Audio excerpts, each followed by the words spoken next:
আসসালামু আলাইকুম। যারা খিচুড়ি খাইতে চাইতেছেন এই শীতের ভিতরে বাইতে যায় ভাত বউ বাইরা খাওয়ায় না, তারা আমাদের দোকানে চলে আসুন। এই যে আমার ভাই বেড়াদার চলে আসছে, তারা খিচুড়ি খাইতেছে। তা আপনারাও যারা খিচুড়ি খাবেন তারা ফতেজঙ্গপুর বাজারে আলম ভাইয়ের ঝালমুড়ির দোকানে চলে আসুন। রাত্র 10টা পর্যন্ত টাইম দেওয়া হয়েছে, দোকান খোলা থাকিবে। তো গরম গরম খিচুড়ি খাবেন যারা, তারা চলে আসুন। এখনও কিন্তু ঝালমুড়ি, ছোলাবুট, ফুচকা, হালিম সব কিছুই আছে। আপনারা সবাই চলে আসতে পারেন আমাদের দোকানে। এই যে বাইরে পয়সা দিয়েছি খিচুড়ি খাওয়ার লিগে, অবশ্যই তাকে খাবার দিব।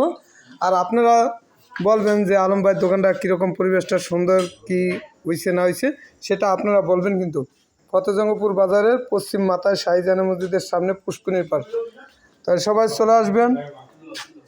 আর আজকে কিছু কিন্তু আমি উদাম করে দেখাই নেই, তাদের সবাইকে দেখায় দিছি।